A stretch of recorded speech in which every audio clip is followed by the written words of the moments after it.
Hello friends, welcome to history holic. इस video में आज हम इंडियन काउंसिल एक्ट 1909 के बारे में देखेंगे, जिसे मॉर्ले मिंटो रिफॉर्म्स भी कहा जाता है। ठीक है, और ये आया था कब? 1909 में। इसके पहले सारे के सारे एक्ट्स यानी कि regulating acts, Pitt's India act, charter acts जो भी थे 1813, 33, 53, सारे के सारे charter acts and government of India act 1858 and Indian council act 1861, council act of 1892, ये सारा का सारा कवर कर किया जा चुका है। ठीक है, और जिनकी लिंक डिस्क्रिप्शन बॉक्स में है तो आप वहाँ से जाकर ये सारे वीडियोस देख सकते हैं, क्योंकि अगर आपको इनके पहले के जो एक्ट्स आए हैं उनके बारे में नॉलेज होगी, उनके बारे में अगर आपको अच्छे से पता होगा कि किस एक्ट में क्या प्रोविज़न था, क्यों आया, उसकी क्या रीज़न था, उसका बैकग्राउंड क्या था, तो ही आपको ये एक्ट समझ में आएगा और आगे आने वाले जितने भी एक्ट हैं तो ही समझ में आएंगे, क्योंकि हर एक्ट एक दूसरे से रिलेटेड होता है। ठीक है, तो हम अब देखते हैं इंडियन काउंसिल एक्ट को। इससे पहले जिन लोगों ने अभी तक चैनल को सब्सक्राइब नहीं किया है वो प्लीज़ चैनल को सब्सक्राइब कर दें एंड वीडियो को लाइक कर दें। अब हम बढ़ते हैं वीडियो में आगे और देखते हैं इंडियन काउंसिल एक्ट जो आया 1909 में। तो पीछे इसकी वजह क्या थी, यानी कि बैकग्राउंड क्या था, उस समय देश की क्या कंडीशन थी कि इस एक्ट को ले आने की ज़रूरत पड़ी। First point, Lord Curzon had carried out the partition of Bengal in 1905. This lead to a massive uprising in Bengal as a result. Following this, the British authorities understood the need for some reforms in the governance of Indians. ठीक है, एक सबसे important चीज़ क्या हुई 1905 में? Lord Curzon ने बंगाल का partition कर दिया, बंगाल को दो पार्ट में डिवाइड कर दिया, East Bengal and West Bengal में। ठीक है, जिसकी वजह से बहुत मैसिव अपराइजिंग यानी कि लोग एकदम रिवोल्ट पे उतर आए, सब इसके अगेंस्ट में खड़े हो गए। और इसको आप पहला एक तरीके से मास मूवमेंट मतलब ऑल ओवर इंडिया में तो नहीं था, लेकिन बंगाल में ये एक मास मूवमेंट की तरह ही था, क्योंकि काफ़ी सारे लोग, ना हिंदू मुस्लिम कोई ऐसा उसमें वो नहीं था रिलीजन बेस्ड, सारे के सारे इसके अगेंस्ट में उतर आए। और जब ये काफ़ी ज़्यादा बहुत ज़्यादा फैल गया और जो है बंगाल से निकलकर महाराष्ट्र, पंजाब, इन सब में भी इसका इफ़ेक्ट दिखने लगा, तो जो ब्रिटिश अथॉरिटीज़ थे उन्होंने इसको जो है इस पार्टीशन ऑफ बंगाल को एक अच्छी गवर्नेंस को लेके इसका रीज़न दिया। उन्होंने कहा कि देखिए हमें जो है, क्योंकि उनका कहना ये था कि बंगाल काफ़ी बड़ा स्टेट है और इसको एक साथ जो है गवर्न करने में काफ़ी प्रॉब्लम हो रही है, इसलिए वो उसको दो पार्ट में डिवाइड कर रहे हैं ताकि इसकी गवर्नेंस अच्छे से की जा सके। ठीक है, कुछ रिफॉर्म्स के लिए उन्होंने पार्टीशन किया है। INC demanded home rule for the first time in 1906। Indian national Congress अब बहुत ज़्यादा ग्रोथ कर चुकी थी, बहुत पावरफुल आप बोल सकते हो गई थी, क्योंकि उसमें काफ़ी सारे इंटेलेक्चुअल लीडर्स थे, उसमें काफ़ी सारे ऐसे जैसे कि फिरोज शाह मेहता, RC दत्त, ये सब काफ़ी जो है ऐसे इंटेलिजेंट लोग थे इंडियन नेशनल कांग्रेस में जिन्होंने कि ज्वाइन किया था। तो अब उन्हें धीरे धीरे वो अवेयर हो रहे थे और उनको एक प्लेटफॉर्म भी मिल गया था अपनी बात रखने का, अपनी डिमांड्स को रखने का। तो उन्होंने 1906 में पहली बार होम रूल का डिमांड किया, फर्स्ट टाइम, कि हमें अपना शासन चाहिए। ठीक है, होम रूल का डिमांड किया 1906 में। John Morley was a member of liberal government and he wanted to make positive changes in India's governance. उसमें जो जॉन मॉर्ले थे, आपको पता होगा मॉर्ले मिंटो, यानी कि मिंटो कौन थे उस समय? Lord Minto viceroy of India थे एंड जॉन मॉर्ले कौन थे? सेक्रेटरी ऑफ स्टेट थे। जो गवर्नमेंट ऑफ इंडिया एक्ट 1858 आया था उसमें आप देखेंगे कि जो गवर्नर जनरल ऑफ इंडिया था उसको चेंज कर दिया गया था वायसराय में, और जो बोर्ड ऑफ कंट्रोल थी उसको पूरी तरीके से डिसॉल्व करके उसकी जगह पे अब सेक्रेटरी ऑफ स्टेट आ गया था। ठीक है, तो सेक्रेटरी ऑफ स्टेट कौन था इस समय पे? जॉन मॉर्ले थे, इसीलिए इसका नाम मॉर्ले मिंटो रिफॉर्म भी पड़ा। ठीक है, तो John Morley secretary of state जो कि एक लिबरल गवर्नमेंट के मेंबर थे, और वो इंडिया की जो गवर्नेंस थी, इंडिया की जो सरकार थी, उसमें कुछ पॉजिटिव चेंजेस चाहते थे, इंडियंस के हित में कुछ काम करना चाहते थे, इसलिए भी वो चाहते थे कि मॉर्ले मिंटो जो रिफॉर्म है वो आए। ठीक है, और एक इसका इम्पॉर्टेंट बैकग्राउंड आप ये भी समझ सकते हैं कि शिमला डेप्यूटेशन, ठीक है, शिमला डेप्यूटेशन क्या था? शिमला डेप्यूटेशन था कि इसमें क्या होता है कि कुछ जो है मुस्लिम्स जो थे उनके लीडर आगा खान और ये लोग मिल के शिमला जाते हैं टू मिलने के लिए, किससे? लॉर्ड मिंटो से, ठीक है। लॉर्ड मिंटो से मिलने के बाद ये वहाँ पे अपने लिए मुस्लिम्स के लिए सेपरेट इलेक्टोरेट की बात करते हैं, ठीक है, कि इनको काउंसिल में मुस्लिम्स का अलग से इलेक्टोरेट चाहिए, उनको अपनी सीटें रिजर्व चाहिए। इस सिलसिले में वो मिलने जाते हैं, ठीक है, कहाँ? शिमला में, जिसको कि क्या बोला जाता है? शिमला डेप्यूटेशन। और शिमला डेप्यूटेशन होता है 1906 में। तो अब हम देखते हैं इस एक्ट के प्रोविजंस क्या क्या थे, ठीक है। हमने बैकग्राउंड देख लिया जिसमें एक पार्टीशन ऑफ बंगाल हो गया, शिमला डेप्यूटेशन हो गया, ठीक है, एंड जॉन मॉर्ले का जो है एक लिबरल गवर्नमेंट से बिलोंग करना हो गया, ठीक है। ये सारे कुछ इंपॉर्टेंट बैकग्राउंड, कुछ रीजंस हो गए। अब हम देखते हैं प्रोविजंस क्या क्या थे। पहला, the legislative councils at the centre and the provinces increased in size. जो लेजिस्लेटिव काउंसिल थी सेंटर में और प्रोविंस में, उसकी साइज क्या किया गया? इंक्रीज कर दी गई, ठीक है। क्या किया गया? सेंट्रल लेजिस्लेटिव काउंसिल में 16 से 60 मेंबर कर दिए गए, जो कि पहले 16 मेंबर्स हुआ करते थे। आप इसके पहले देखेंगे सेंट्रल लेजिस्लेटिव काउंसिल में 10 से 16 मेंबर हुआ करते थे, ठीक है। अब क्या कर दिया गया? जो 16 थे उनको 60 मेंबर में कन्वर्ट कर दिया गया, यानी सेंट्रल लेजिस्लेटिव काउंसिल को और एनलास्ट कर दिया गया, ठीक है, और बढ़ा दिया गया। Legislative councils of Bengal, Madras, Bombay and United Province में सब में 50-50 मेंबर्स और बढ़ा दिए गए। जितने मतलब कि जो इम्पोर्टेंट 4 प्रोविंशियल काउंसिल्स थी legislative, Bengal, Madras, Bombay and United Province की, उसमें सब में 50-50 मेंबर्स बढ़ा दिए गए, ठीक है। Legislative councils of Punjab, Burma and Assam में क्या किया गया? 30 मेंबर सब में बढ़ा दिया गया। पंजाब में, बर्मा में, आसाम की लेजिस्लेटिव जो काउंसिल थी इन तीनों की, उसमें 30-30 मेंबर बढ़ाए गए, ठीक है। The legislative councils at the centre and the provinces were to have 4 categories of members as follows. जो लेजिस्लेटिव काउंसिल होती थी सेंटर की और प्रोविंस की, उसमें 4 कैटेगरी के मेंबर होते थे, यानी कि सेंट्रल लेजिस्लेटिव काउंसिल में जो 60 मेंबर थे वो नॉर्मली कितने? जनरली 4 कैटेगरी में डिवाइडेड होते थे। पहला क्या हो गया? Ex officio member. Ex officio member क्या होता था? वो होता था गवर्नर जनरल और जो उसकी एग्जीक्यूटिव काउंसिल के मेंबर होते थे, ठीक है। गवर्नर जनरल और उसकी एग्जीक्यूटिव काउंसिल के जो मेंबर्स होते थे, यानी कि जो नियम कानून जो होता था उसको जो लागू करते थे, ठीक है, उस वाली काउंसिल के जो मेंबर होते थे एग्जीक्यूटिव काउंसिल के, वो एक्स ऑफिसियो मेंबर कहलाते थे। सेकंड है नॉमिनेटेड ऑफिशियल मेंबर्स, ठीक है। नॉमिनेटेड ऑफिशियल मेंबर्स क्या होते थे?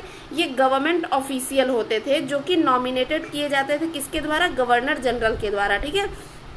और ये क्या होते थे? गवर्नमेंट ऑफिशियल मेंबर होते थे, नॉमिनेटेड बाय किसके द्वारा? गवर्नर जनरल के द्वारा या वायसराय के द्वारा। फिर आते हैं नॉमिनेटेड नॉन ऑफिशियल मेंबर्स, ठीक है, जो कि नॉमिनेटेड तो होते थे लेकिन नॉन ऑफिशियल्स होते थे, यानी कि इनका जो है इनको नॉमिनेट किया जाता था गवर्नर जनरल के द्वारा, लेकिन ये गवर्नमेंट ऑफिशियल्स नहीं होते थे। एंड लास्ट आता है इलेक्टेड मेंबर्स। इलेक्टेड मेंबर्स वो होते थे जो कि डिफरेंट कैटेगरीज में इंडियंस के द्वारा जो है इलेक्ट किए जाते थे, अलग अलग कैटेगरीज में। आप इसके पहले के वीडियो में देखेंगे जो इंडियन काउंसिल एक्ट 1892 आया था, उसमें आप देखेंगे इलेक्टेड एक जो है आप बोल सकते हैं कि इनडायरेक्ट इलेक्शन का प्रोविज़न, उसमें आप देखेंगे कि जो है हर एक principle of representation, representative form of government का जो था उसी तरीके से इसमें इलेक्टेड मेंबर्स लिए जाते थे हर डिपार्टमेंट से, यानी यूनिवर्सिटीज़ से, कॉमर्स रिलेटेड, रेवेन्यू रिलेटेड, हर जगह से इलेक्टेड मेंबर्स लिए जाते थे इंडियंस के द्वारा, ठीक है, इंडियन मेंबर्स जो होते थे। तो ये हो गया ये हो गए हमारे 4 मेंबर जो कि सेंट्रल लेजिस्लेटिव काउंसिल्स में होते थे। The elected members were from the local bodies, chamber of commerce, landlords, universities, traders, communities and Muslims, वही सेम थिंग, ठीक है। जो इलेक्टेड मेंबर्स होते थे वो कहाँ से होते थे? लोकल बॉडीज से होते थे, जैसे कि चैम्बर ऑफ कॉमर्स हो गया, लैंडलॉर्ड्स जो हो गए उसमें से हो गए, यूनिवर्सिटीज़ हो गई वहाँ से हो गए, ट्रेडर्स होते थे कुछ जो बड़े बड़े उसमें से, कम्युनिटीज़ एंड मुस्लिम्स, ठीक है। ये सारे क्या होते थे? यहाँ से क्या होते थे? इन मेंबर्स को इलेक्ट किया जाता था सेंट्रल लेजिस्लेटिव काउंसिल्स के लिए, ठीक है। Indians were given membership to the imperial legislative council for the first time. जो इंडियंस थे उनको पहली बार इम्पीरियल लेजिस्लेटिव काउंसिल का भी मेंबरशिप दिया गया, ठीक है, पहली बार इस एक्ट के through. It introduced separate electorates for the Muslims, some constituencies were in earmarked for Muslims and only Muslims could vote their representatives. तो शिमला डेप्यूटेशन 1906 में आगा खान और कुछ और मुस्लिम्स जो कि लॉर्ड मिंटो से मिलने गए थे शिमला में फॉर सेपरेट इलेक्टोरेट, वो काम इनका हो गया इस एक्ट के थ्रू जो कि आया 1909 में। और वो था क्या, सेपरेट इलेक्टोरेट्स फॉर मुस्लिम। यानी अब जो सेंट्रल लेजिस्लेटिव काउंसिल और प्रोविंशियल है उसमें क्या होगा कि मुस्लिम्स के लिए अपना उनका सेपरेट इलेक्टोरेट होगा जिसमें कि सिर्फ मुस्लिम रिप्रेजेंटेटिव ही खड़ा होगा और उनका वोटिंग भी सिर्फ और सिर्फ मुस्लिम ही करेंगे, ठीक है। ऐसा नहीं है कि हिंदू उसमें वोटिंग करेंगे या हिंदू उसमें खड़े हो सकते हैं, नहीं, वो जो मुस्लिम्स हैं उसमें बस मुस्लिम्स ही खड़े होंगे उस सीटों पे और उनकी जो वोटिंग है वो भी सिर्फ मुस्लिम्स ही करेंगे, ठीक है। The members could discuss the budget and move resolutions, they could also discuss matters of public interest. चलो इतना राइट तो दे दिया गया इंडियंस को कि अब वो जो मेंबर्स थे वो जो है क्या बजट पे भी डिस्कशन कर सकते हैं, वो सवाल जवाब कर सकते हैं कि आखिर ये पैसा कहाँ यूज होगा, अगर इतना किसी काम के लिए इतना पैसा निकाला गया तो कितना यूज़ हुआ, कितना बचा, ये सारी चीज़ें डिस्कशन जो भी बजट की होती हैं वो सारी अब मेंबर्स कर सकेंगे। आप इसके पहले देखेंगे कि इंडियंस को ये राइट क्वेश्चन पूछने का भी राइट नहीं था पहले तो। 18 पहले तो थे ही नहीं काउंसिल में, फिर 1861 में इनको काउंसिल में ले आया गया, 3 मेंबर्स थे, ठीक है, लेकिन इनके पास क्वेश्चन पूछने का करने का कोई अधिकार नहीं था।